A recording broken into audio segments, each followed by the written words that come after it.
Hello. Hello. Welcome to this evening lecture.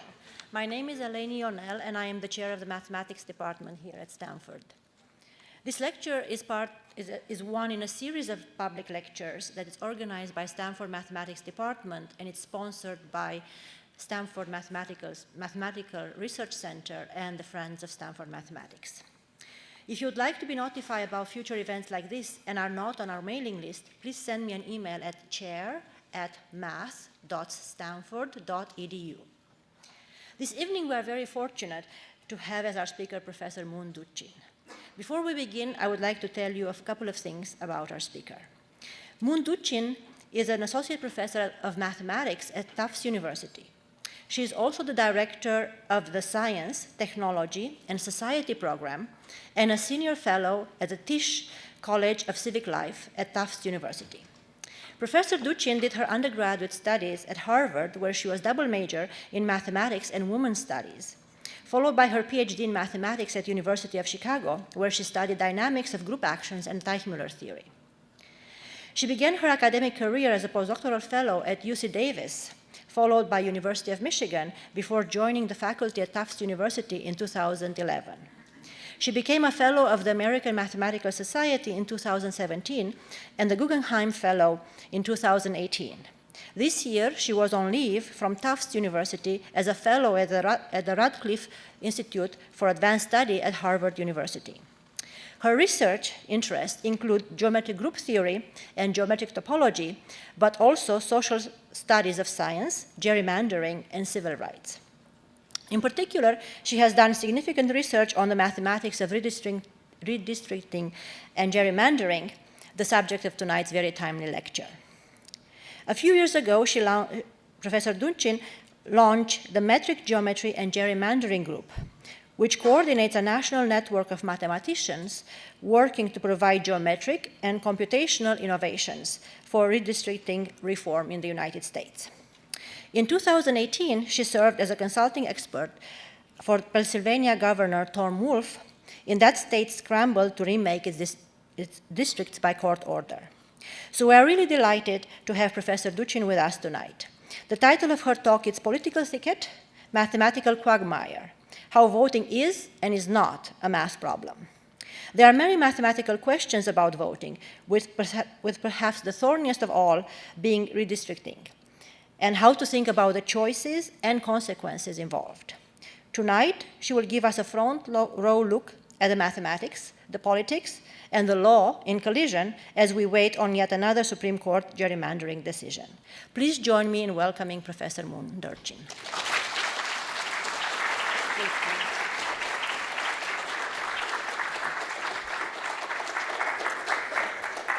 Okay. Oh, how's the sound? All right. Good. Well, it's a pleasure to be here tonight, and I have a few goals for this talk. I'd like to frame the redistricting problem and some of what's hard about it. I want to talk about when you conceptualize it as a math problem, what does it look like, and what's the math like? Try to convince you that the math is actually very hard and interesting, active area of research, and then kind of come around at the end to the limitations of treating it as only a math problem, which it certainly isn't. Okay, so those are my ambitions for the talk. And as I understand it, so I'll be going for about an hour, and then we'll have time for questions, and I really hope you'll be saving those up as we go. Okay, so let me start at the beginning, which is roughly here. So maybe this picture is familiar to many of you. This is the original gerrymander. It is a political cartoon, a woodcut from 1813 in the Salem Gazette. The gerrymander, Essex South District, formed into a monster. This is richly worth reading if you haven't taken a look already, because encapsulated in this political broadside is much of the logic of what's wrong with particular ways of drawing districts to try to extract partisan or later other kinds of advantage. But this, the original gerrymander, was very much about partisanship. The name comes from Elbridge Gerry, who was governor of Massachusetts at the time. And in fact, I live in Cambridge, Mass, where everything around is still named for him. Right? So he was a very important figure. Besides being a governor, he was really one of the founding fathers. He was important in the logic surrounding the Constitution, and is perhaps, sadly for him, most famous for having approved this district. This was subsequent to the census in 1810. This district was drawn in the North Shore of Boston, so I actually live slightly below the Dragon's Tail there. And it was thought to favor one party, the Democratic Republicans, all one party, over the rival Federalists, just by how the district was constructed. What this political cartoon is trying to do is to invite your indignation at the formation of this district. And so it's using the idea that it looks like a dragon or a salamander, so it's helpfully got claws and teeth and wings drawn on to invite that feeling from you, in order to make you think that something nefarious is going on. And actually, if you dig a little deeper into the logic here, it's really delightful. So, Federalists, followers of Washington, again behold and shudder at the exhibition of this terrific dragon brought forth to swallow and devour your liberties and equal rights. So they're just not holding back, right? And if you go on and you dig a little bit deeper into the logic of what's wrong with this district, it's supposed to be that it's sort of geographically or geometrically unfair, that it sticks together things that don't belong together, passes around things that do belong together in order to tilt the scales to get you towards a particular political outcome. And just to give you a sense, the two parties that we're talking about, the Democratic Republicans and the Federalists, that's these two parties. So this is a rap battle of the same two parties in the persons of Hamilton and Jefferson. So this is really the dominant kind of political debate of the moment. Okay, so that's all the way back. That's 1812, 1813. The question of what to do about a partisan gerrymander, right? So that's where we got the word. Gary's salamander became the gerrymander. Right? The question of what to do about it has bedeviled the courts ever since and still. So I wanted to pause and look at some of the Supreme Court decisions over the years that have tried to look at these questions and have failed to come to a satisfying conclusion. So here's Felix Frankfurter, and here he's writing for the court in Colgrove v. Green, 1946. So the 40s are a decade when there's lots of cases before the court that have to do with vote dilution. And the question is, should the Supreme Court get involved in thinking about redistricting at all, in the formation of our districts at all? In this case, they decide no. It's not justiciable, they won't get involved. And what Frankfurter has to say is, throughout our history, the most glaring disparities have prevailed as to the contours and the population of districts. Courts ought not to enter this political thicket. And so partly this is warning language. It says if we get in, we might get stuck and we'll never get out. And we'll have to look at every single set of district lines that comes up. Right, and to give a quick sense of the stakes here, what the Constitution has to say about the formation of districts for the House of Representatives is very little. It's left to the states to decide how to regulate their own districts. But what it does have to say is that every 10 years we are to have a census. That census tells us where the population is around the country. And then members of the House of Representatives, seats in the House, are apportioned to the states on the basis of their census population. And then it's supposed to be up to the states to take it from there and decide how to split into districts, how to hold elections, and so on. And here Frankfurter is saying it's not our job as the Supreme Court to mess with the states and their latitude over the control of these districting decisions. And so that's the kind of prevailing case law until the 60s. So here's Frankfurter again in his last season on the court. This is the important case Baker v. Carr in 1962. And once again, a case has come before the court that's asking them to get involved in balancing districts. And here the issue, in both of these cases, the issue is largely about population.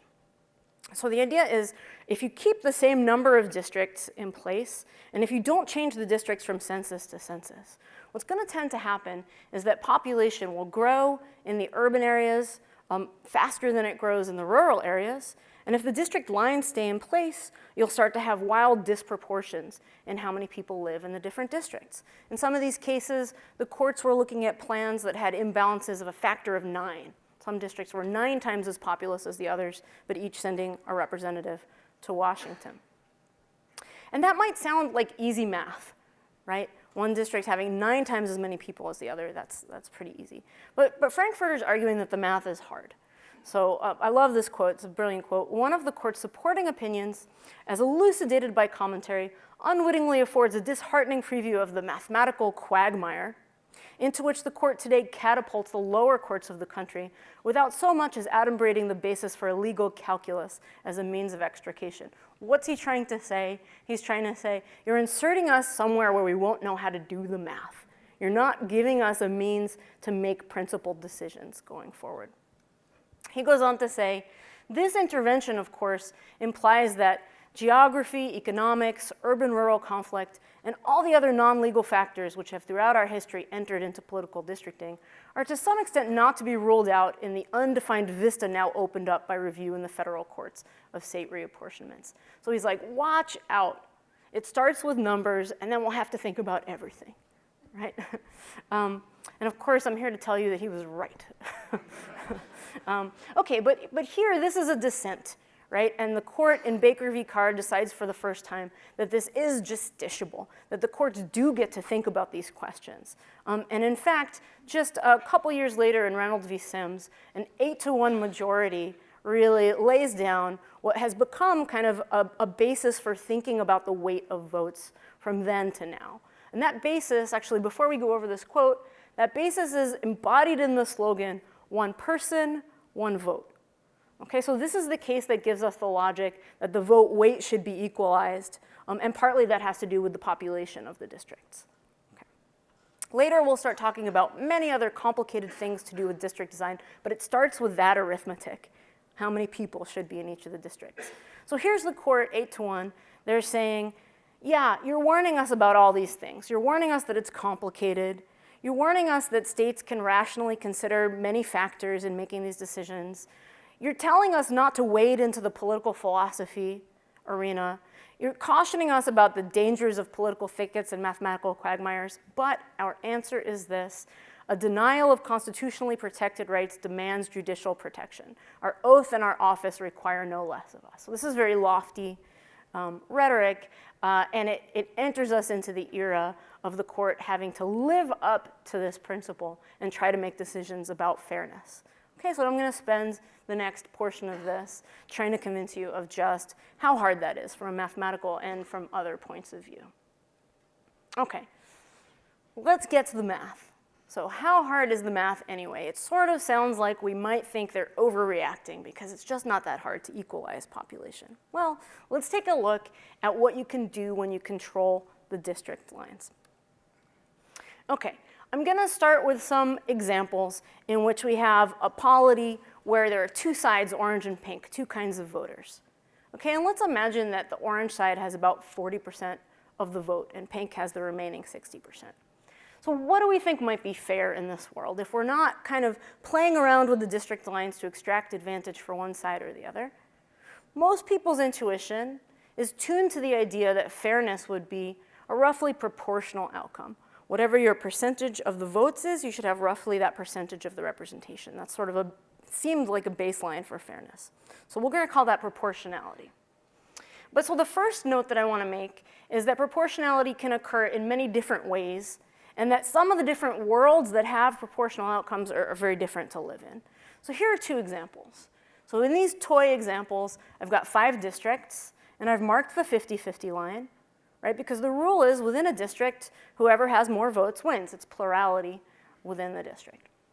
And so in both of these pictures, orange has 40% of the vote. And in both of these pictures, orange has 2 out of 5 or 40% of the seats. Okay, so we get proportionality is achieved in both of these. But living in this world and living in that world look a little bit different from the point of view of representative democracy.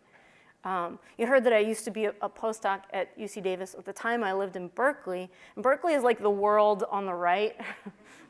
At one point, I went to my polling place, and it had all the registered voters listed. And I counted there were about 1,000 registered voters, 8 Republicans.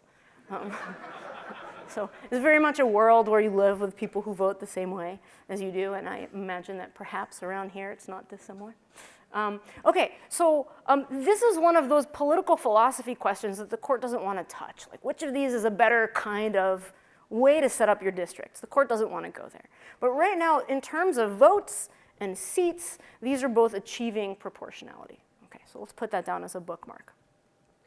The problem is that, one problem is that proportionality is hardly guaranteed just by a lack of fair play. And also, it's very easy to deviate from when you try. Okay, so in this slide I want to show you, with about a 40% orange vote, you can get anywhere from no representation at all to 80% of the representation, just by how you arrange the voters into these abstract buckets, right? Does that make sense? And that's generally the rule, because you can win a district with half plus epsilon of the votes. That means you can essentially double your vote share to your seat share, right? And so that's a lot of control. With 30% of the votes, you can get 0 to 60% of the seats. And that's just a lot of latitude a priori for districtors to have.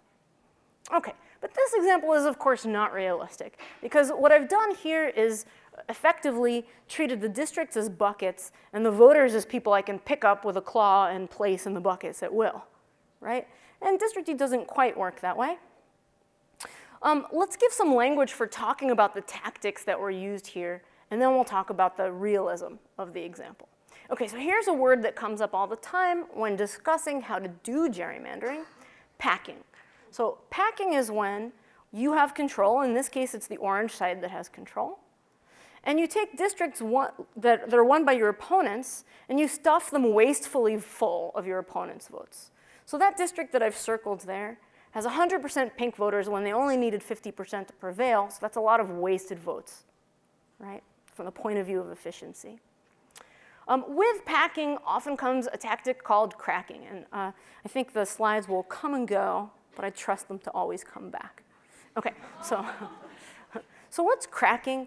Cracking is instead when you have enough votes that could have controlled some districts, but they're dispersed across several with numbers just too low to prevail, right?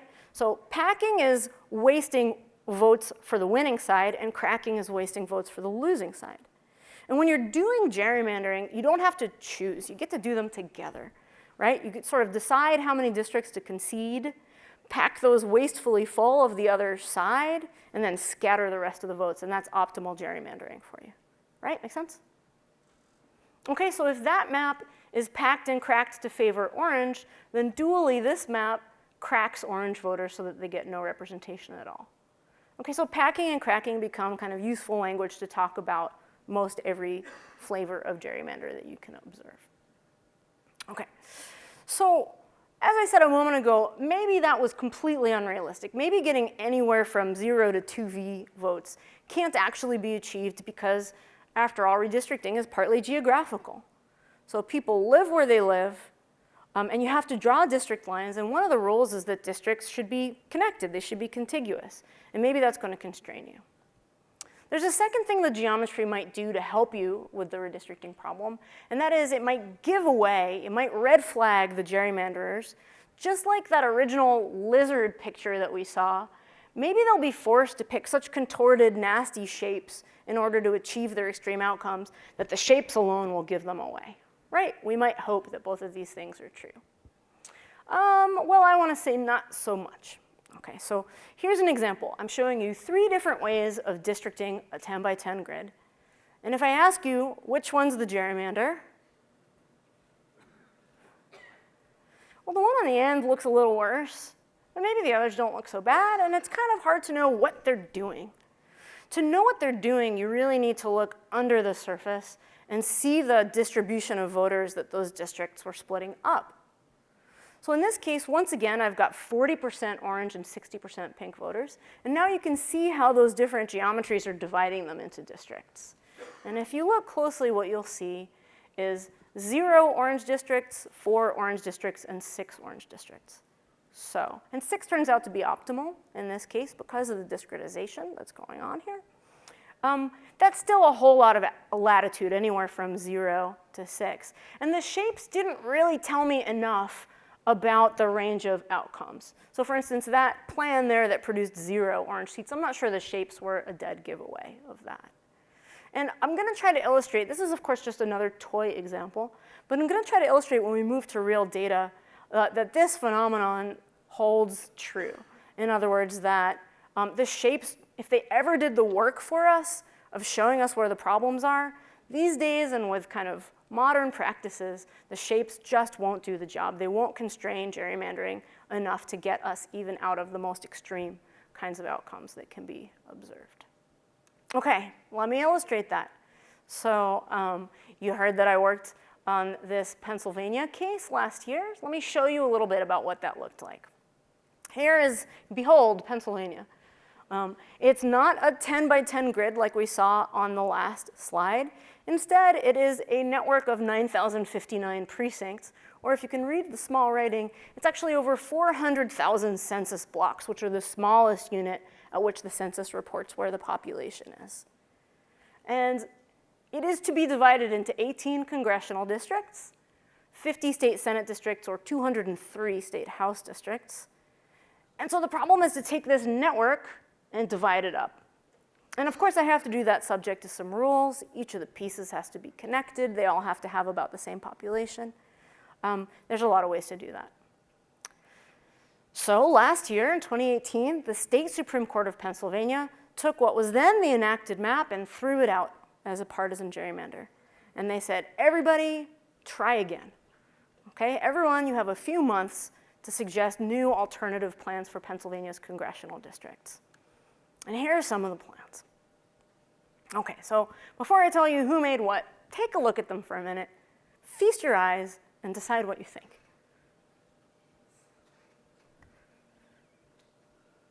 What do you see? Any telltale gerrymanders?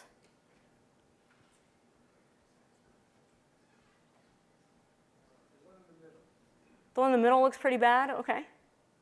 Or it looks good? Okay. So the one in the middle of the top row, that's the plan that was enacted by, in this case, the Republican-controlled legislature of Pennsylvania back in 2011. And at this point, let me pause to make a partisan disclaimer, okay? So these days, gerrymandering is very much in the news, partisan gerrymandering in particular. And you're hearing a lot about Republican legislatures making plans that are alleged to be gerrymanders. Partly that's a matter of opportunity. So it's been the case for the last 10 years plus that Republican control of legislatures has soared around the country. So in fact, there were as many as 28 Republican trifectas out of the 50 states recently. A trifecta is when one party controls the governor and both halves of the state legislature, and thereby controls the whole redistricting process. And at the time that the number was up to 28 for Republicans, it was 6 for Democrats. So it was a big disproportion of opportunity. Back in the 90s, when Democrats had a lot more control of the process, they did just as much gerrymandering. So everybody gerrymanders. It's kind of a fact of political life going back to 1812 and continuing unabated ever since. Okay, but in this case, what you're seeing on top in the middle is a vintage Republican gerrymander. And it's got those kind of telltale bad shapes. I like to call that tumors and fractals, right? It's got these windy, eccentric shapes with tentacles that were thought at some point to let you know that something bad was going on. So that's the 2011 plan. But when that was invalidated, the Republican legislature replaced it with this do-over map, which looks just fine, right? I would say. To me, it looks just fine. What you see in the middle row is an attempt by 538, the data journalism website, to create its own custom gerrymanders, okay? So a very interesting guy named David Wasserman spent 6 months making his best handmade gerrymanders for all the states that have multiple congressional districts. And here's his best Republican favoring gerrymander, his best Democratic favoring gerrymander, and the one with the prettiest shapes that he could make while still following county lines. So that's what you're seeing across the middle. At the bottom, you're seeing a plan made by the governor's team. This one I'm calling the Stanford plan. And the reason I'm calling it that is because, as many of you hopefully know, you have a redistricting celebrity in your midst. Actually, you have a few here at Stanford. But in particular, law professor Nate Persley has often worked as a special master for courts around the country. And that means when no one can agree, the court will bring him in to draw the plan. Okay, so here's Nate's plan for Pennsylvania. And the last one there is an actual plan made by a class of 8th graders. And you can sort of tell, right? Okay, so here's the situation.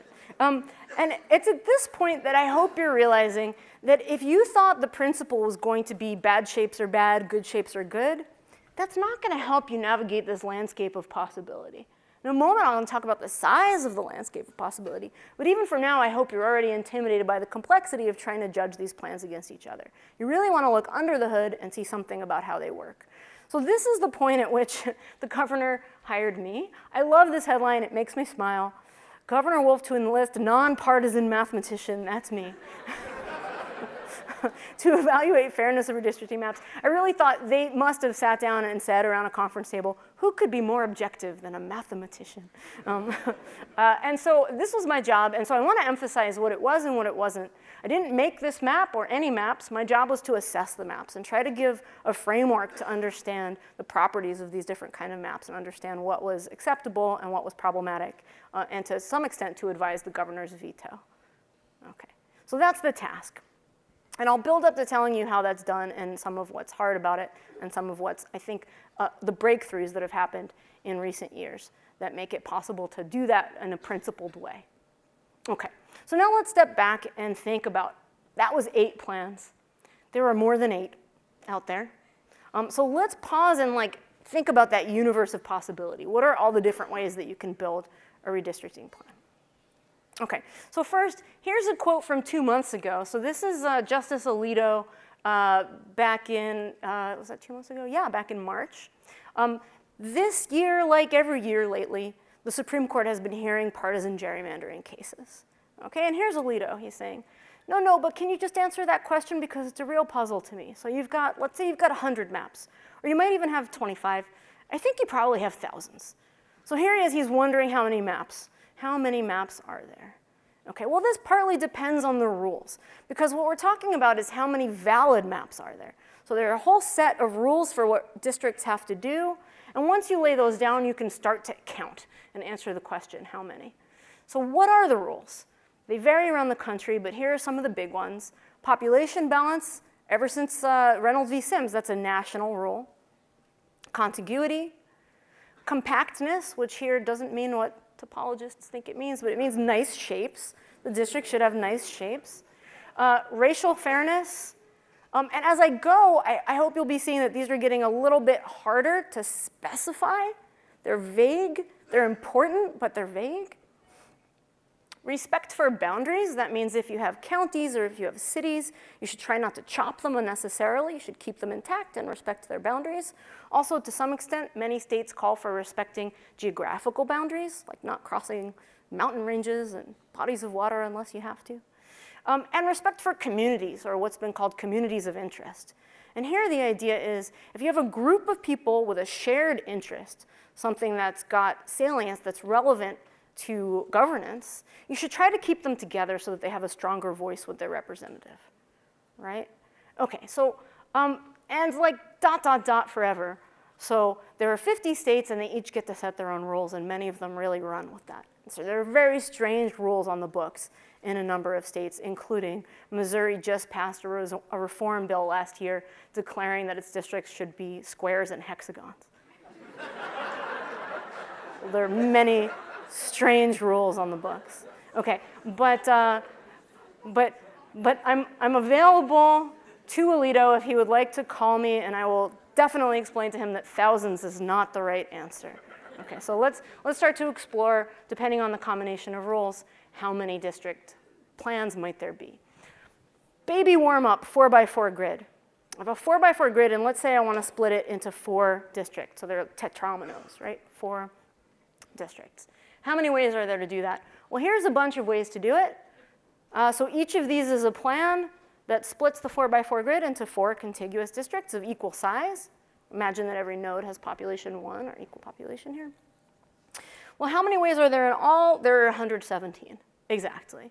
And I submit to you, and I hope there are some combinatorialists in the house, you try to think about how you'd count that, you will quickly despair and use brute force. So there don't seem to be elegant ways of approaching this counting problem. Okay, but here I'm showing you those 117 ways, and they're color-coded to match these pictures over here. I'm showing you these 117 ways connected by edges. So what are the edges in that network? Well, so there's the chartreuse plan, and there's that gray plan over there. And they're connected by an edge. Why are they connected? Because you can get from one of those to the other with a very simple move. What's the move? It's a swap. I'm going to grab those two nodes, and I'm just going to switch which districts they're in. And if I do that from the chartreuse plan, it turns into the gray plan. Does everybody see that? Just switch the district assignment of those two nodes, and you get from one to the other. So that makes this swap network. This is all the ways to cut up the grid connected when I can get from one to the other with this simple move. Right? Does that seem okay? Okay, so our warm-up problem is complete. I've got the whole universe of possibility. This is it. If my rules are rook contiguous districts with equal population, I now know all the ways to do it, and I can transit that space. I can walk around. I can wander and get lost in the space of possibilities. Okay, and that wasn't too bad. So maybe Alito was right after all. Well, now let's move up a little bit, just to a 7 by 7 grid with 7 districts, and now there are 158 million ways to cut this into districts. Okay, I can tell you some of the other answers. For 9 by 9 into 9 districts, there are 700 trillion ways to do it, and I can't tell you how many ways to do it 10 by 10 into 10 districts because it crashed the fast computers at MIT after a month. So actually nobody, to my knowledge, nobody in the world knows the answer to the question, how many ways to cut a 10 by 10 grid into 10 districts. And now remember Pennsylvania with its 9,059 precincts and its 400,000 census blocks? Okay, this problem, enumerating fully all the ways to do this is just out of reach. Okay, let's illustrate that a little bit further here again for Alito's benefit. Minnesota. So that's a little bigger than a 7 by 7 grid. And it has 67 state senate districts. How many ways do you think there are to do that? A lot, right? Okay. Let's impose an extra rule to constrain the possibilities a whole lot. Suppose I'm just intimidated by all the ways to do it. I want to make it way easier. So here's what I'm going to do. This is the 134 state house districts. And Minnesota does have a rule on the book saying every senate district must be composed of 2 house districts that are next to each other. Okay? So now the problem is much easier. I just take those house districts and I just have to pair them. I just have to match them to neighbors. That is so much easier than making, there's so many fewer ways to do that than making the state senate districts from scratch. This is how many ways there are to do that. Okay, so you know, to think about how big this number is, humor me for a moment, right? You know how there are megabytes, and there are gigabytes, and there are terabytes, and what's next? Peta, maybe, is that how you say it? But this is exa, right? It's the next level that nobody ever talks about. So this is 6 times 10 to the 18 ways to just do the pairings in Minnesota. So the real number of all the ways to make a valid plan is just like absolutely phenomenally out of reach. Okay, so this sounds like bad news, but I'm coming back with good news. We'll get into the good news. Okay. The good news is that even when you can't build a space this vast and complex, you can still explore it. And you can explore it, in fact, very efficiently, very effectively. And you can learn to draw random samples from this giant space that you can't see all of. So let's talk about how to do that. Okay, remember my 7 by 7 grid, and there were lots of ways to cut it up. So I want to introduce something called a Markov chain. Here it is. A Markov chain is a random walk. And it's a random walk that has the following property. Wherever you are, there's some probability distribution about where you're going to go next. You're going to flip some series of coins to make some decision. But where you go next depends only on where you are now. That's a Markov chain. And that's what's happening in this picture. From a given plan, I'm grabbing 2 points and I'm switching which district they're in, just like you saw before. This is the swap move that you saw before. And what's cool about this is that even though I don't have to understand all 158 million ways to go, I can take a random walk in the universe of possibilities. Okay? And so what I want to describe is ways to know that that random walk is searching effectively. And even though you don't have to see very much of the space, you can see representative samples, representative portions of the space. That's the hope, that's the goal of this kind of mathematics applied to the districting problem. Okay, let's apply that. Remember I told you the 10 by 10 grid, I don't know all the ways to do it. It's too many to count, let alone, well, it's too hard to count, let alone to build the whole space of possibilities. I can still sample from it very well. So here's what I'm going to do. I'm going to take that picture with my 40% orange votes, and I'm going to see if I weren't trying to extract advantage for one side or the other, if I just let the district lines fall where they may, how many seats would be won by orange? So what I'll do is I'll explore with those swap steps. And let me show you how that works. Okay, here are two different plans, and they're very different for side orange. The plan on top only gives 1.5 orange seats. 0.5 right because it could be a 50-50 split here. The plan on the bottom, that's my maximum orange favoring gerrymander. That gives 6 orange seats, which is the most that's possible. So here's what I'm going to do. I'm going to random walk around these spaces. So imagine that process mutating these plans for 10,000 steps. Before I show you how that turns out, let's pause to appreciate 10,000 is not a lot. My terrible computer that can barely project an image onto the screen can nonetheless do that in under 10 seconds. It's very lightweight computing. Your watch could do it, okay? It's also a tiny fraction of the world, right? The world of possibilities here is in the quintillions. 10,000 is just a tiny, tiny fraction of that. Yet, look what happens when I do this. So here's how many seats I see among those 10,000 alternatives. So I see the thing that's most frequent is to see 2 or 2.5 seats for the orange team. That's how to read that outcome. Everybody okay with that? So, but that was just a random walk. It's fundamentally random. What if I do it again, if I restart it? Here's a second run, and here's a third run. Notice they are not identical. They're giving you something somewhat different, but they have the same basic shape, and the average outcome agrees to within, like, I think it's like the second decimal place, okay? So I'm getting a pretty robust answer when I rerun this. So now what's going to happen when I start here instead? So you might also expect a bell curve, but since I'm starting with something very orange favoring, maybe the bell curve will be shifted over in the direction of orange. Maybe it'll be more towards that 6th plan that I'm starting with. But actually, look what happens. This is pretty encouraging. I'm getting the qualitatively same answer, again with averages very, very close to before. And that means 10,000 steps is enough to get lost in this space and to lose all memory of where I started, right? Okay, and for those of you, and I know there are some people here who really think about Markov chains, this is not a proof of representative sampling, it's just a heuristic, but it's an encouraging heuristic that says when I repeat the trial or when I start from different points, I draw qualitatively and quantitatively similar samples. And this gives me hope, it raises my hopes that 10,000 is enough to draw a sample that is representative of the whole world of possibilities. Everybody understand the method? Okay, and now we have a sense of how to evaluate an outlier plan. So that 6 over there, that's something that essentially never occurs. It's all the way outside of the realm of possibility that's constructed by these neutral plans. So if these neutral plans are following all of my rules and preferences, this should probably be disallowed, right? It's all the way out there in what I like to call the invisible part of the bell curve, okay? It might be a little harder to decide about the plan on top, that 1.5, right? It's a little bit less atypical.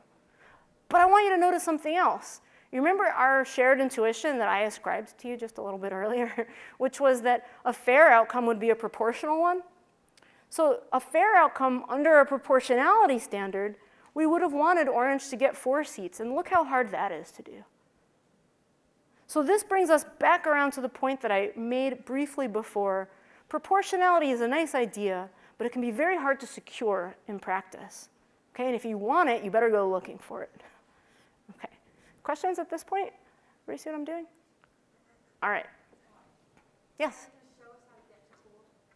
Yeah, okay, so Markov chains can be, okay, great. So Markov chains can be used for many things. And one of the things they're frequently used for is to optimize, is to have a goal and find it as well as you can. I want to propose that the use of Markov chains that I'm describing here isn't about optimization, and it's not about finding and selecting a plan to adopt. It's about assessment, just like that job I was hired to do in Pennsylvania. It's about saying whether a proposed plan is reasonable or not. And I'll come back around to this several times, but this is a method that could be used for trying to find extreme plans, right? And we'll talk about different ways that that could play out, but I'm proposing an assessment method that just looks at who's an outlier, and instead, and here's the standard that I'm trying to propose for you, what plans have the property that they behave as though they were just chosen by the rules? Right? So that's going to be my tentative notion of fairness. A fair plan behaves as though you just made it from the rules you told me about. It's kind of a transparency ideal. Questions? Yeah? Are they looking for proportionality? No, and we will return to that point. The world is large. It has many countries. We are the only ones with quite our gerrymandering pathology. There's two reasons that make the US unique in the world. One is that we're a country where elected officials draw the lines for their own re-elections, which is maybe you might argue slightly problematic. Coupled with that, by law in the US, the lines have to be redrawn regularly. That's a legacy of that 40s to 60s kind of redistricting jurisprudence. We have to redraw the lines after every census. So people draw their own lines and they have to do it a lot. We're the only country in the world that does that. Many other countries in the world use systems that are designed to ensure proportionality, but it's never been part of the American way of thinking about what's required by districts.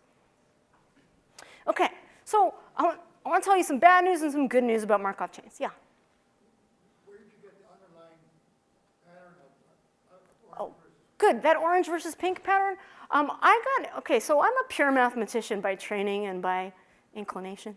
About 2.5 years ago, I found myself teaching a voting class, and I was like, oh, redistricting must be easy.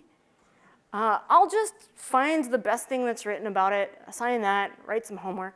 That orange and pink grid came from something I grabbed off the internet to write my very first homework assignment on gerrymandering. I did not rig it to have any particular properties. Somebody else made it. If it's cherry-picked, it's for a purpose unknown to me. I think that's an actual honest example of a distribution that doesn't have any special properties that are relevant to this problem. Okay, so let me move on and take more questions at the end. Okay, so here's what I want to show you. There's not just one way to transit the world of plans. There are many. So flips and swaps, which is what you see going on here, that's one way to move from plans to neighboring plans.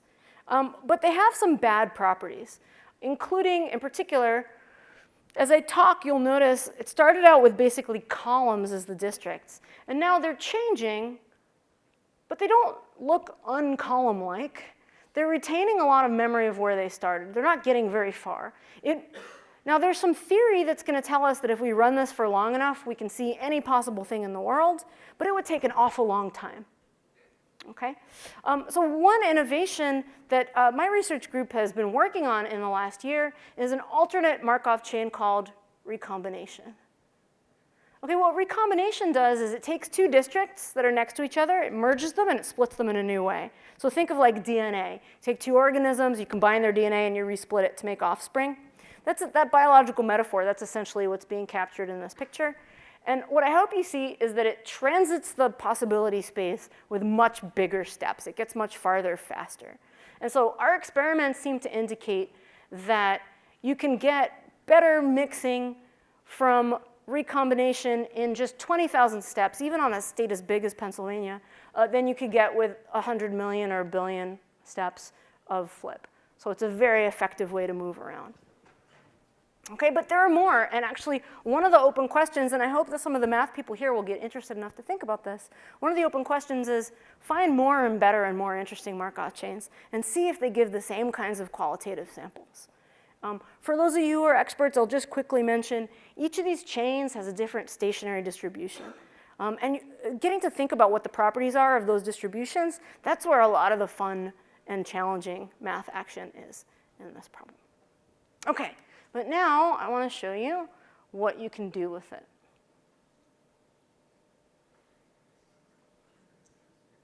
Here we are back in Pennsylvania. So let's take those Markov chains and come back down to the real world and decide which of these plans are reasonable and which of these plans are power grabs. Okay, here we go. What are you seeing in this picture? You're seeing one of the statistics that's popular in the political science literature. Well, you can ask me about it in the questions if you're curious, but it's a statistic called the mean median gap. And I've applied it to recent Senate voting data in Pennsylvania. And that takes those 8 plans and that arrays them in terms of, in that direction you have more Republican advantage, and in this direction you have more Democratic advantage. What do you see? You see that 538's best effort at a Republican gerrymander is over here, followed closely by the 2 Republican proposed plans. The one that had really pretty shapes isn't that different from the one that didn't. Okay? That's how to read this. Next, you see the plan that was trying to have plump shapes, the compact plan. All the way down at the other side, you see 538's Democratic gerrymander. It did a pretty good job. Here are the governor and the 8th graders. And here's the Stanford plan. Okay? And what I would submit to you, you could, of course, draw this same picture without the bell curve in it. You could just draw the colored stripes. And what that would tell you is something about how the plans compare in terms of their partisan advantage. But you wouldn't have the counterfactual of what would it look like if you weren't trying to gerrymander. Okay, so to answer a question that I think has been on the court's mind and on everybody's mind, what's the opposite of a gerrymander? It's not proportionality, it's not gerrymandering, right? And what this picture is trying to do is present to you a world of neutral plans that were made just according to some list of rules. Make sense? Okay? I want to emphasize, I'm certainly not trying to present a standard where you should always try to pick a plan right at the middle of the bell curve. That's not the argument here. It's that the tails should be off limits, right? This is a guardrails kind of argument that says the plans that are farthest out from the normal range that's constructed by your rules, those ones should probably be off the table. And then there are a lot of good questions to ask. So look at the Stanford plan. Oh, and I should say, ultimately, that was the one adopted by the court. So the districts were changed in February and March, and voted under in primaries in May, and then in a general election in November. And Pennsylvania sent a dramatically different collection of people to Washington. Out of the 18, 9 incumbents were replaced with new people. It was a big shakeup in the delegation. So the lines have huge consequences, and it made a very big difference in the downstream outcome. Now, some people said that, that this remedial plan was a big Democratic gerrymander. And what this picture is doing is giving you some context to evaluate that claim.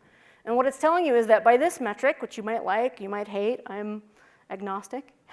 By this metric, this plan is a little bit to the Democratic favoring side of something completely typical, but still has about 2 points of Republican advantage over what this metric calls a level playing field.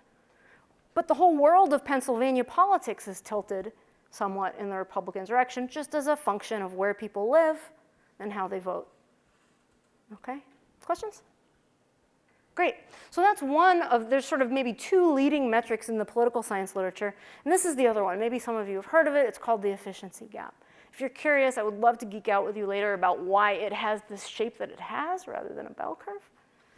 But this is the efficiency gap, and it tells a broadly similar story, except, and I love this fact, now the 2 Republican plans outperform Dave's best effort to make the most high-performing Republican gerrymander he can possibly make by hand with Cheetos and a mouse, right? Okay, questions about this? With respect to this statistic, now the Stanford plan looks completely typical, right in the middle of the range of the possible plans that you might see. Questions? Yeah.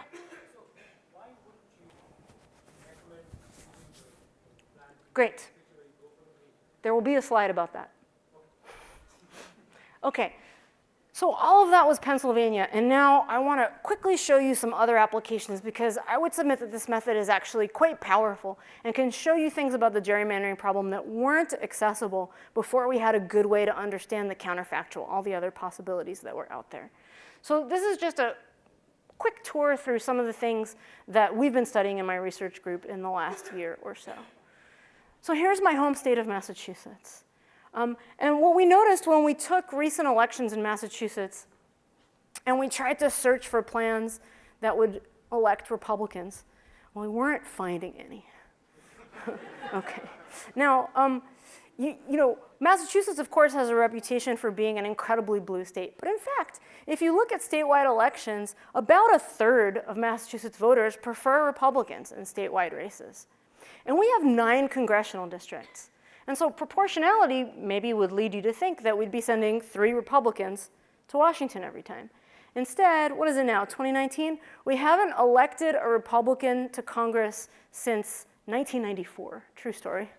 That is a lot of futility, right? And that suggests a possible gerrymander on behalf of Democrats.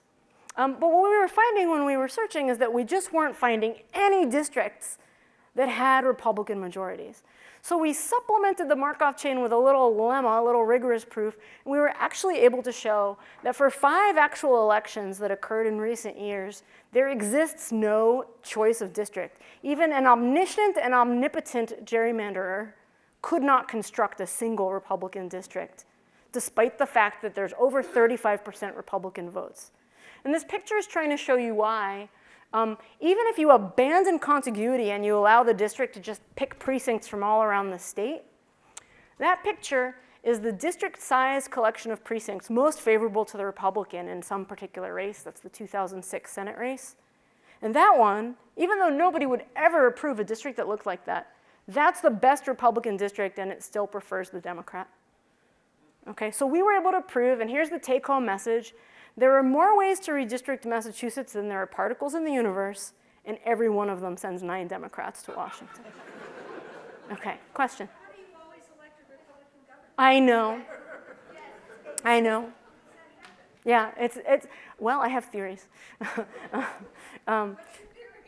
Well, I think a lot of New England likes to vote for Republican governors in part because of the vanity of not being a straight ticket voter is appealing to a lot of people. I'm not, no, but well, to be continued. Okay, so that's a finding about Massachusetts. Then we looked at Mississippi.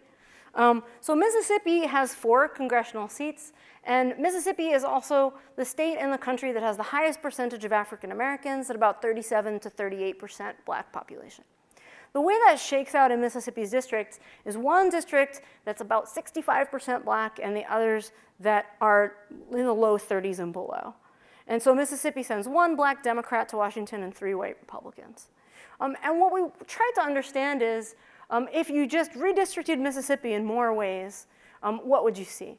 And what we found is that it's quite typical, in fact, to have 2 opportunity districts for African Americans, and you can actually pretty easily get 3 influence districts for African Americans just as a function of the political geography. This is an artist's rendition of that fact that we literally put up in an art exhibit.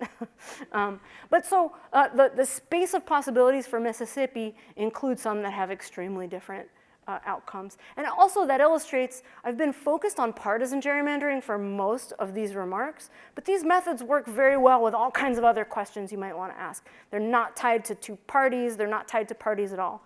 They can and should be used to also understand incumbent favoring, racial gerrymanders, and all the other things that you might want to wonder about. This is a report that we just wrote on the Chicago City Council. So there we were asked to study the question, how could Chicago elect its city council differently and what might the implications be? So currently, these are Chicago's current districts. It's got 50 wards, each of them sending 1 person, 1 alderman to the city council. And we looked at lots of different ways that Chicago could operate. What if it just changed the lines of these wards? And we also asked the question, what if they changed their whole system of election?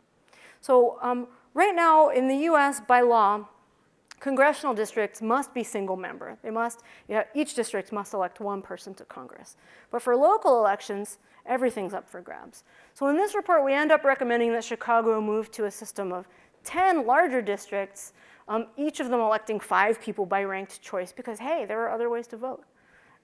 And so the methods of finding ensembles of districting plans also make it possible to evaluate other systems of election in addition to just finding other district lines. And then as a last example in my whirlwind tour of things that you can do with this, here's Virginia. And 3 different ways of redistricting Virginia's House of Delegates. The last one only redistricts the part of the state that was found to be unconstitutionally gerrymandered. And here you see a box plot showing you what an ensemble of plans shows Virginia's typical racial statistics to be across these. And what I hope you can see, although I'm not going to spend much time on it, but all of these are linked from my organization's website, and you can check it out, and I would love to hear your feedback. You can see sort of clear forensic signs of racial gerrymandering happening in some of those plans. You see packing and cracking, while other ones of the plans are sort of hitting down the middle of what a distribution says would be more typical if you were doing a kind of race-neutral process. So these are all kinds of questions that become accessible to you when you have tools for searching the space of possibilities. Okay, so winding down, let me come back to where I started, which was with the courts, and ask, after all of this, are we any closer to a legal standard? Well, some of us think so. And in particular, I was involved in spearheading a recent amicus brief, a friend of the court brief, which we called the mathematicians brief for the Supreme Court. I think it's the first mathematicians brief in Supreme Court history. I'm pretty pleased about that fact. And in that, we tried to explain this method and how it might get you through some of the difficulties that the courts have had. So again, to reiterate the kind of standard that I was gesturing at before, the question that this helps you answer is, does a plan behave neutrally? And so I get to say to the state, you have the authority. You have the authority to make the rules. You have the authority to make a plan. You tell me your rules. I model your rules. And then I can tell you if your plan comports with your rules. If it doesn't, it's probably better explained by some agenda that you did not articulate, right? And that's what this standard can try to help us get at. Okay, so in particular, in our brief, we offered the case of Massachusetts as an example of how well this works. Tell me if you buy it. Here's the idea. So if you studied Massachusetts and you did this big kind of process of finding all the plans, and if you found this outcome, that there were sometimes 0, 1, 2, 3, 4, or 5 Republican seats, if this were the case, then a plan that the fact that you were always sending 0 might start to look kind of fishy. But it's not the case. Instead, the bell curve looks like this. There is no way, right? And what that means is it exonerates Massachusetts, right, from possible claims of a gerrymander. If it's got 0 and 0 is the whole world of possibilities, then it is in no way an outlier, right? It's completely unobjectionable from that point of view. So that's a nice thing about this method is that it doesn't just point at gerrymanders, it also exonerates, right? Okay, and then back to this question of proportionality. So you would be forgiven for thinking that gerrymandering was all about proportionality if you just heard the way the court talked about it in oral argument this March. So this is an actual screen grab from the index of oral argument. They talked about it that much. That was a lot. And all the justices who are expected not to find a partisan gerrymander, that is the more conservative justices on the court, they kept saying, why are you demanding proportionality? Why are you demanding proportionality? And the attorneys who were on the plaintiff side arguing that North Carolina and later that Maryland were gerrymandered, they were saying, we're not talking about proportionality, we're talking about something else. And so for this, I want to explain how proportionality is like a tuna melt. Okay. So one of the signatories on our brief was Jordan Ellenberg. Maybe many of you know him.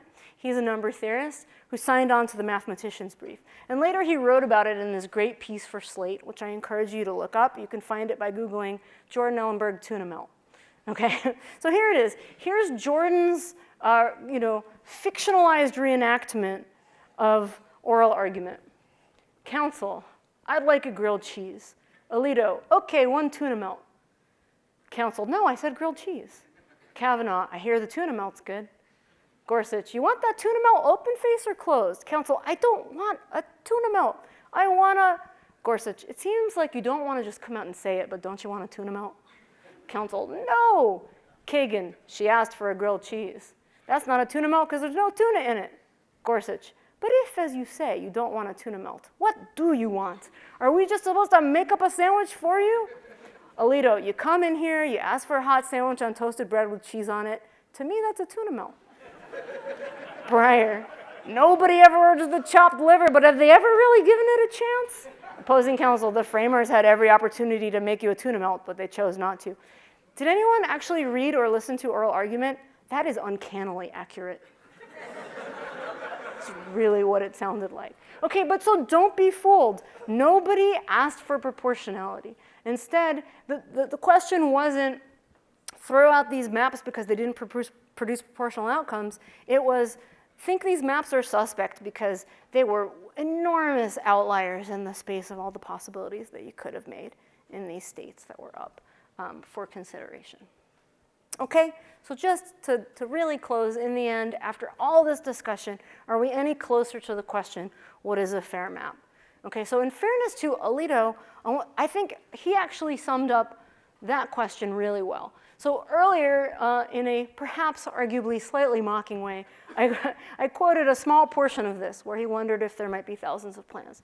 But the larger quote is really quite smart. So what is it that Alito's asking here?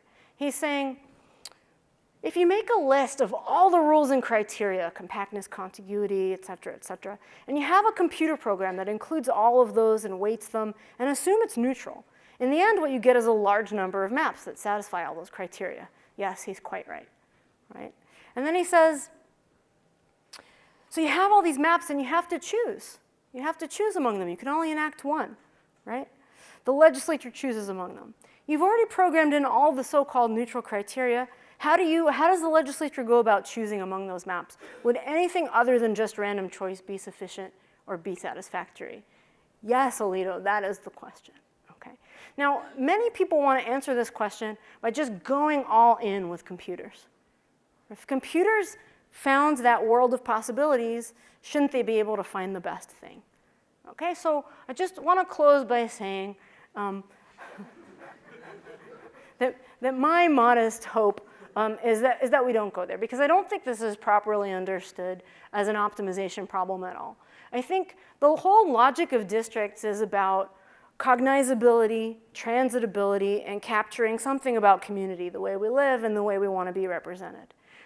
So instead of outsourcing it to the computers, I like to think of it as a kind of human and algorithmic partnership for governance, where we have ideas about what we want. Computers can help us understand, because that possibility space is just too large to think about, the scope of what's out there. And we can cycle back with our algorithms to come to things that better reflect our ideals. But fundamental to that process is going to be debating our ideals, right?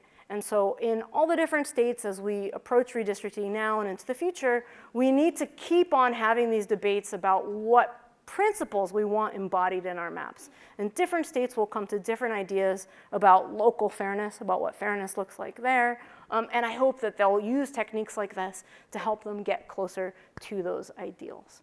So thank you very much.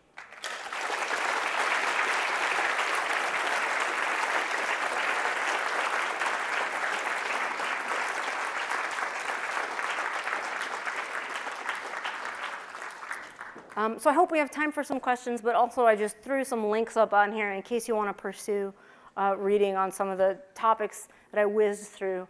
A whole bunch of papers show you ways of thinking about these modeling questions. Okay, so questions? Yes, we're going to take questions. You can come. There are two microphones.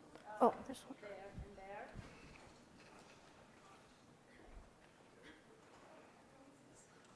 I wonder if you could explain or briefly cover what we have in California and Yes. maybe critique that. It would be my pleasure.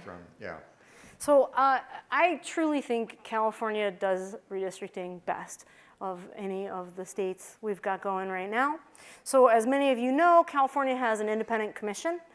It's fairly large, and it's constituted with a very elaborate process, a process that involves application, that involves randomization, that involves kind of being sure that you're representative of the people of California across many different axes. And then the commission deliberates, and I've had the opportunity to meet with and talk to several, 4 or 5 of your commissioners and hear a little bit about the process. It's a very robust process, and it has some features that are just completely unique in the country. One feature, California is the only state that takes communities of interest literally seriously in its redistricting process. So do folks know how that works around here? it's very innovative. So public hearings are held, and any Californian can come and testify and identify their community. So they can talk about where they live and what's important to them. And what happens next, there's a body based at UC Berkeley called the Statewide Database. And the Statewide Database deploys field agents to go visit the communities and interview people and try to understand if the community is real and salient and where its boundaries might be. And then once they've delineated that on a map, they send that back to the commission. And then those communities become, like counties and cities, units that the commission endeavors not to split. Of course, that's the weak link, and one thing I've been trying to talk to them about is how they should measure try not to split. But it's the best and most advanced and most robust process that exists anywhere in the country yet, and I think a lot of other states are thinking of how to copy it. So I'm a fan of the California redistricting system, but I want to emphasize, so last year in 2018, 5 different states adopted independent commissions by voter choice, right? Either different ways in different states, but 5 different states, Michigan, Ohio, Missouri, Colorado, and Utah. So different kinds of states are doing this, right? But the solution to redistricting will not just be procedural. You can have the best constituted and most well-meaning commission of wonderfully intelligent, capable people. For instance, here in California, Vince Baraba, who's on the commission, is a former Census Bureau director and head of the American Statistical Association. That's a very qualified individual. So are many of the other commissioners. But even so, redistricting remains a forbiddingly hard problem, right? So the answer won't just be procedural in terms of who makes the decision and what are the checks and balances. We also need tools to help commissions. So actually, when I got into redistricting, at first I was thinking that the litigation is where it's at, right? That's where you're going to see progress. And by becoming increasingly cynical about litigation, but also increasingly optimistic about commissions, I now think that one of the best things that reformers and researchers can do is give tools to commissions to do their job better. Okay, hi. Oh, Hi. That's loud. First of all, thank you for the presentation. It was really great. But I just have one question. It's like, okay, so gerrymandering. We did that in our math club at my school, which is, they're here today, so that's cool.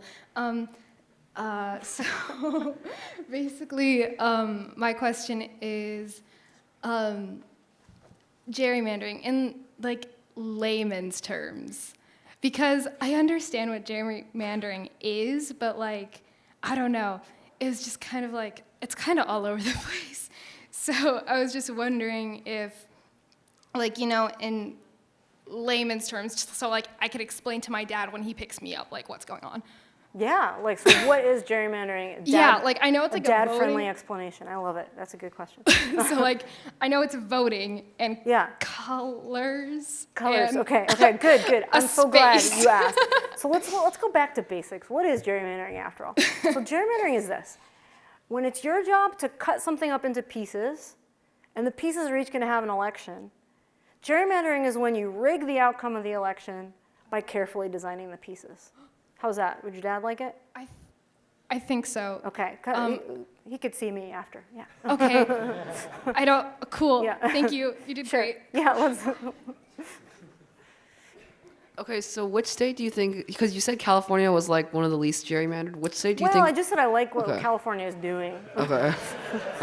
Yeah. Which state do you think is like the most gerrymandered? Oh, there's so much competition. Yeah, you know, and actually, you know, here it says this Alaska piece drops next week. We're just doing final edits on our Alaska piece. Let me tell you the story about Alaska. Maybe you would have thought that's the least gerrymandered because they only send one person to Washington, so they don't have to draw any lines. But wait, they also have a state house and a state senate. And we were asked, so our group gets calls from all around the country, and actually sometimes from other countries, where people are like, where I live is terribly gerrymandered, look at it. And so we took a look at Alaska on the request of an Anchorage assemblyman who said that he thought the way that the House districts are paired into Senate districts was causing a problem. And we started out pretty skeptical. We just didn't think there'd be that much room. But guess what, he's right. So actually, pretty much wherever we look, that's not quite true, but all over the country you find places where people in control are squeezing some advantage out of that control. And I think the big, hard question, first you'll get rid of the cases that are all the way out, that bell curve, they're all the way out, zoomed out, and then you'll have to worry about the ones that are a little farther in. But I want to submit to you that I think we will already have made enormous progress if we start quibbling about the things that are in the tails, and we've already ruled out the things that are way out there. So some of the offending states, for example, Ohio is bad. North Carolina, Wisconsin, Pennsylvania, these states are all famously like way out of those respective bell curves. And one of the things that's been encouraging about working on this is that we're at the point now where different groups can try different methods, see if we're getting the same answers. And those are all states where everybody agrees, right? There's not kind of techniques like this are leading us to replicable, reliable answers. So we're starting to stabilize around a consensus of how to approach the problem. I have, thank you so much, by the way. You've already answered some of my questions. I have 2 questions very quickly. One is, have you considered presenting presenting tools to people where they can take the raw data and do it themselves? Why, yes, I have. Okay, so this is an ad. Nice. Thank you. Because when... let me tell you what this is quickly. Yeah. So for a year now, our group has been developing, our software developer, Max Hulley, has done heroic work on this. So this is everything we do, by the way, I should say, big commitment. It's all public, open source, available. So all the data that we clean, you can see. All the algorithms that we write, you can run and contribute to, so please do. So districtor.org, as you see the address up here, lets you draw the lines for states where we've got reasonably clean data. So you can draw a districting plan or you can identify your community. And here are some states that we've got ready to go. And so you could sort of choose Texas, and I could redistrict Austin, or I could redistrict all of Texas. And if I do that, let's see how the internet wants to cooperate. What's nice about this tool, there are lots of other tools out there, many of them cost a lot of money, and some of them are free. What's nice about this tool is that it's extremely intuitive paint tool, so I can just start making myself nice looking districts, and this is telling me how I'm doing on population. I can look at racial demographics or partisanship in recent elections, and I can see all kinds of things. So here's how Texas voted in 2016.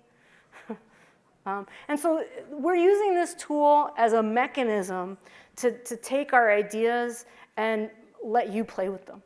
So I hope that you'll take that up and go give it a try, draw some of your own districts, and let me know how it's doing, because this is in heavy development right now. But we intend this to be a way to kind of show people some of the trade-offs that go into making a plan, because I think you learn a lot about what's hard about redistricting by trying to do it yourself. Thank you so much. That's brilliant. Very quickly, since the census is coming up and there's all this discussion about the questions in the census and stuff, have your studies involved looking at redistricting with respect to changes in census? Are there states where you expect to see more change, or can you just speak to some of that if you don't mind? Yeah, I'm really interested in how things change over time. But I will say this. Something you might do when you're trying to understand redistricting is you might use predictive data. You might, in particular, there are companies that want to sell you down to the level of households and individuals, like probabilistic information about how likely you are to vote and who you're going to vote for, right? And do that on the basis of all kinds of analytics. We favor an approach that just uses past voting results. And so we really like to use the actual cast votes to try to understand the properties of the lines. For lots of reasons, including the fact that that data is public and stable. But yeah, there are many different interesting questions to ask about change over time, and we're thinking about some of them. Hi, thanks so much for the talk. I was wondering if you could say a little bit more about the efficiency gap metric? Yeah, sure. So how does efficiency gap work? So let's see if I can go back to it. So efficiency gap is a metric that's just based on the idea of wasted votes. So remember packing and cracking that I talked about at the beginning. Packing was wasted winning votes, cracking was wasted losing votes. So the efficiency gap, which was kind of described and popularized by a team, one political scientist and one law professor working together, Eric McGee and Nick Stephanopoulos. And their idea was that fair would be if the two political parties wasted the same number of votes. Unfair would be if I'm strategically arranging the lines so that the other side wastes votes and I am very efficient. That was like my ruthless gerrymander at the beginning. So very simple formula for efficiency gap. You count up all the votes wasted by Democrats around the state, and those are excess winning votes or all losing votes. You count up all the votes wasted by Republicans, take the difference and divide by the total number of votes. That's it. It's very simple, right? And the idea was, this was basically reverse engineered to please Anthony Kennedy, right? So he was the justice who was thought to be the swing justice who would decide it all. And they basically like fine-tooth combed through Kennedy's writings and decisions and came up with what they thought was a metric that would make him happy at the end of the day. Last summer, he didn't bite, right? So efficiency gap is still out there and a lot of people still want to use it and think that it's interesting, but it's not thought to be, well, what Alito mockingly called the Rosetta Stone that unlocks all of gerrymandering for us in a single statistic. But now that I've explained it to you, that helps understand why it's lumpy like this. So the reason is, if you think about what it means to be a wasted vote, the definition of wasting switches when a different party wins control, right? Does that make sense? Of each district. And so that means the efficiency gap jumps when each seat changes hands. And that's what you're seeing in this picture. So the different lumps in this efficiency gap are the Democrats or the Republicans in Pennsylvania winning a different number of seats. And that's what each of these, so it's sort of like a bell curve of bell curves where each spike is a different seat outcome. Does that answer your question? Thanks so much. So my question is, I guess, kind of from the court's perspective. The court articulates a very clear concern about coming up with a standard that is usable in the lower courts. And it's really cool that we can sample districts, but it does seem like that doesn't quite get us to a standard. And I'm curious about whether you think mathematics has a way of finding a clear standard here, and if not, what other path might produce one? Okay, so what is a legal standard? So maybe the hope of these guys was that the court would say, our standard is efficiency gap. And the bright line, actually the one that was proposed by these authors, was that a gerrymander is something with an efficiency gap of more than 0.08. That was the standard proposed in this paper. Take a look at this picture. And what you'll see is that Pennsylvania is so structurally tilted towards Republicans that a typical plan looks like a Republican gerrymander, right?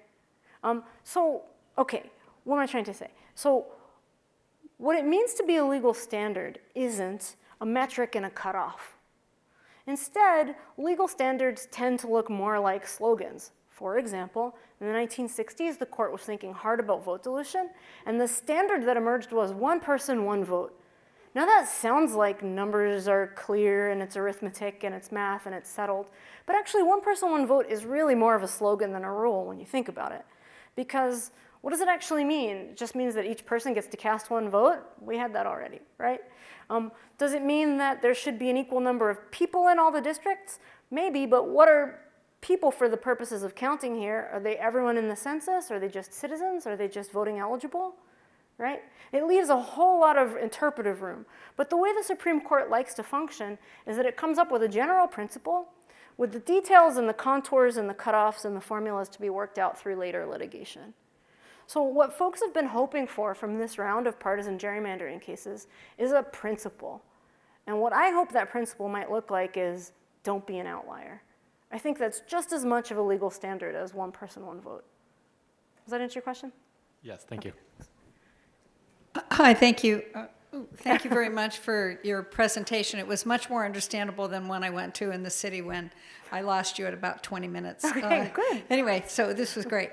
A couple of things. One is, what did the 8th graders use? I'm so amazed that they came up with the same You mean way. what software did they use? Yeah, did they use a computer program to work this out, or did they just sit and No, they draw did. it? Okay, so I got that plan from their 8th grade teacher, who emailed me when he saw that I'd been hired to work on this, and he sent me 3 or 4 plans that the 8th graders had made, which is like adorable. I was like, a huge fan of this process. Yeah. Yeah, and what did they do? They actually didn't have the partisan data, the racial data. They just took the written rules and they made plans, several of them, that obeyed the written rules. Now, did they perfectly obey all the rules? No, it turns out. But their plans do pretty well, and as you saw, they produce outcomes in terms of the partisan properties that are just as though they hadn't paid attention to partisan data because they didn't. It's incredible. Yeah. It's incredible. Yeah. The other question I had is, I know that you're not in the legal realm, but you certainly have studied this more than anybody. And were you in the Supreme Court when it was argued? Oh, yeah, so funny. If you want to attend oral argument, you have to actually, it's like Star Wars movies, you have to camp out overnight and hold your place in line. And I thought about doing that, but didn't. But one of my gerrymandering interested colleagues did. So she took the train down, stood out in line overnight, camped out, and still wasn't early enough in line to get in. So I was sort of glad I didn't actually go down. So the question I have, because you've been studying this so much and the Supreme Court and what they're doing, I mean, do you have any prediction? And will it destroy all the other lower court rulings when they do decide in June? Right. So, okay, so what's been happening lately? The court's been hearing lots of cases, North Carolina, Maryland, Wisconsin, Texas. But Virginia. Notice, Virginia, different kind of case, but yes. Notice that all of those kind of got held up while, like the logjam, forming a logjam while we're waiting for a decision. So even though district courts said that North Carolina was gerrymandered and Wisconsin was gerrymandered and now also Ohio was gerrymandered and so on, nothing is able to happen until the court acts. The exception was Pennsylvania, right? That's the one that I told you actually changed their map, voted on it, and sent new people to Washington. Why did that happen? That's because that was a state case and not a federal case. They used the state constitution and the state Supreme Court. And actually, Alito was asked to step in and intervene and declined to. So the Supreme Court decided not to get involved and let that play out in the state court. So that's one thing to say, is that in a lot of states, the state constitution gives you enough material to approach this problem and you don't need to go to SCOTUS. That's one thing to say. But another thing to say is that all of these reform bills that are floating around are giving us ways forward that don't even go through the courts necessarily. They form commissions, and those commissions will have different ideas about fairness, and they'll implement them, and we'll wait and see what happens. Currently, there are only 2 states, in my opinion, that really have an independent commission. There are lots of states with commissions, but in most of those states, legislative staffers can be on and are on the commissions, and I don't call that independent. So the 2 states that really have some independence baked in are California and Arizona. Now, Arizona's commission has been sued to the gills, and Colleen Mathis, who's the independent on that commission and the chair of that commission, was impeached and restored, and I mean, there's been all kinds of legal action about whether that can go forward. For some reason, California's commission has been left unmolested so far by the courts. And it really remains to be seen how it plays out in these other states, but I'm actually enormously hopeful that the commission movement, that the trend towards commissions, gives us a way into this problem that isn't about this single Supreme Court logjam. So yes, of course, I'm waiting anxiously to see what will happen next month. I will not make a prediction. I will say, though, that I think Roberts is in play. Really? Yes. And I think Roberts was asking good and sincere questions in oral argument. And he could go either way, and I don't know what to say. But whereas Kennedy used to be that median justice, it's certainly Roberts now. And he cares very much about the institutional legitimacy of the court, and I think that means that he's open to persuasion. I make no promises about what happens next, but I'm actually kind of optimistically and curiously waiting to see what will happen. Thank you. Excellent talk, Professor Duchin. Thanks. There were a couple of people in the beginning of your talk who asked, what about proportionality? And I think an important takeaway from your talk is that you cannot get proportionality from single-member districts except by accident. And or by intent, deliberate by rule. design. That's right. But it's very difficult with single-member districts. You touched on, you couldn't do it in Massachusetts, for example. Impossible. And I was kind of curious, you proposed a proportional solution for the city of Chicago, and your hometown of Cambridge has been using proportional representation since the 1940s. 1941. Survived 6 legal challenges. Yep. So I was kind of curious to know, how did the politicians in Chicago react to your suggestion of a proportional plan, and did they adopt it? Oh, well, first of all, our report was commissioned by politicians in Chicago. So I think there's actually room for reform in Chicago right now. I'm extremely optimistic. A new mayor was inaugurated on Monday with a reform mandate. And I think that Chicago is at this kind of remarkable moment of transition. I would encourage you, and folks, I'd love it if you look at our Chicago report. There's a lot of stuff in there. Some of the things that are changing in Chicago these days include their patterns of racial polarization. It used to be a city that was extremely famous for the unwillingness of white people to vote for people of color. So in the 1980s, Harold Washington became mayor of Chicago. But in the general election, something like 80% of white voters who had been lifelong Democratic voters voted for a Republican just not to have to vote for a black man. And that was 1983. That's not ancient history in Chicago. But today, Lori Lightfoot, the new mayor of Chicago, who's black, who's queer, who's a reformer, she was actually the #1 choice of white Chicagoans. That's what our analysis indicated. So much is changing, and I'm really hopeful. Actually, around the country, as you know, ranked choice is making a strong move. Lots of localities are looking at ranked choice. The state of Maine just implemented ranked choice as far as it's allowed by law. And so I think you're seeing lots of creative alternatives. One thing that I'm very involved in and very interested in is city level reform. So California, you guys may know, has a California Voting Rights Act. It has its own special brand of how to make sure that local elections are done in a way that's consistent with racial fairness. What's happening around the state is that cities that are using systems that are racially exclusionary, those are being challenged. And then the big question is, once they're thrown out, what happens next? What are they replaced with? So there's a big opening to do innovative things at the local level around the country, and maybe especially here in California. And so one thing our group is doing is we're trying to position ourselves to be at the forefront of helping places decide what system might work for them. I don't think there's a I like ranked choice, I think it's great. I do not think it's a one-size-fits-all answer. There are some circumstances and some demographics where, depending on your goals, it might not be the best way to achieve them. But so far, when we look around, we really like what we see when it comes to ranked choice voting as a remedy for racially discriminatory systems. And that's something that's upheld in our Chicago analysis as well. So yeah, I think moving forward, we're going to see lots of creativity at the local level, not just at the state level. And it really gives me hope. And kind of the last few years, I've seen so many technical people, mathematicians, coders, data scientists, statisticians, actually teaming up with social scientists and legal experts, both litigators and legal scholars, and kind of working together to be creative about rebooting our approach to this problem. And I see so much momentum and so much energy in that direction that I really feel quite encouraged about the direction that redistricting is going today. So maybe that's a good and hopeful note to end on. Thanks for all this time and for your attention, and thank you again.